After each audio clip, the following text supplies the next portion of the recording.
नमस्कार, मी ॲडव्होकेट संतोष बाराते, ॲग्रोनेट संचालक मानवत. आज आम्ही जालना जिल्ह्यातील आरगडे गावात इथे आलो आहोत आणि या परिसरात बऱ्याच शेतकऱ्यांना आपल्या मोसंबीच्या बागा काढलेल्या आहेत आणि त्या अनुषंगानं गुजर साहेबांना आम्हाला फोन केला आणि आमचे जे मोसंबीचे संत्रीचे तज्ज्ञ आहेत श्री पाटील साहेब यांना घेऊन आलो आहोत.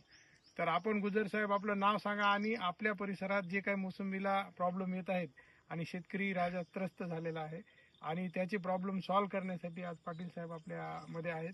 तर आपण त्यांना सगळे प्रॉब्लेम सांगा, ते त्याचं सोल्युशन सांगतील. तर आपण नमस्कार, मी प्रताप बाळासाहेब गुजर नाव आहे माझं.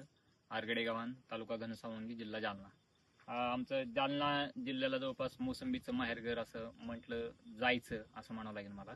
कारण जवळपास आमच्या गावामध्ये प्रत्येक 2 वर्षापूर्वीची परिस्थिती अशी होती की प्रत्येक घरात किंवा प्रत्येक कुटुंबामध्ये कमीत कमी 2 एकर तरी मोसंबीची बाग त्यांनी लावली होती. म्हणजे जवळपास 30 ते 40% क्षेत्र आमचं मोसंबीसाठी गेलं होतं. म्हणजे उसाला पर्याय म्हणून लोक मोसंबीकडे पाहायला लागले होते. पण या 2-3 वर्षामध्ये परिस्थिती अगदी 180 डिग्री परिस्थिती बदललेली आहे. 180 डिग्रीमध्ये परिस्थिती बदलली. कशामुळे? तर जे काही उत्पादनाचा आम्ही जो कयास केला होता किंवा जे आम्ही एक्सपेक्टेड केलं होतं, तर त्याच्या आम्हाला अक्षरशः म्हणजे 20% सुद्धा उत्पादन आता मोसंबीमधून मिळत नाहीये. तर त्याचे वेगवेगळे प्रॉब्लेम आम्हाला फेस होतात. सगळ्यात पहिला प्रॉब्लेम आहे की बहार व्यवस्थित फुटत नाही आमचा. हा सगळ्यात पहिला प्रॉब्लेम आहे. मी पाटील साहेबांना विनंती करतो की याच्यावर त्यांनी थोडंफार आम्हाला मार्गदर्शन करावं. नमस्कार, मी अमोल पाटील. संत्रा आणि मोसंबी याच्यावरती सोल्युशन आपण एकदम व्यवस्थित देऊ. आपण त्यांना होणारी तुमची फळगळ आहे.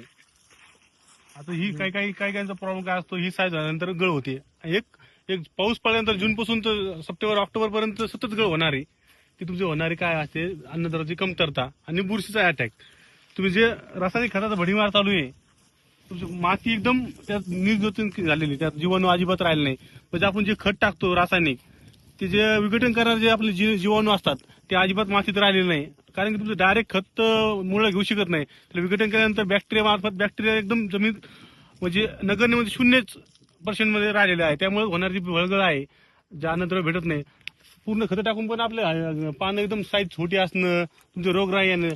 जेव्हा झाडाला योग्य पोषण असेल तेव्हा रोगराई अजिबात याच्यावर येत नाही. आणि फळगळ जी होणार नैसर्गिक फळगळ ती 2-4% तर होतच असते, त्याला ती कोणी थांबू शकत नाही. पण तुमची पूर्ण झाड पूर्ण खाली होते होऊन. या अशा गोष्टीमुळे समस्या होतात. तुम्ही फक्त जमीन तुम्ही चांगली करा, बाकी वरचं काहीच होत नाही तुम्हाला. बरं, आणखी नवीन प्रॉब्लेम काय आहे? आणखी पुढचा प्रॉब्लेम असा आहे की एक तर जसं मी अगोदर सांगितलं की जवळपास 50-60% फळगळ होती. पण त्यात पण जे उरलेले आहेत तर त्याच्यावर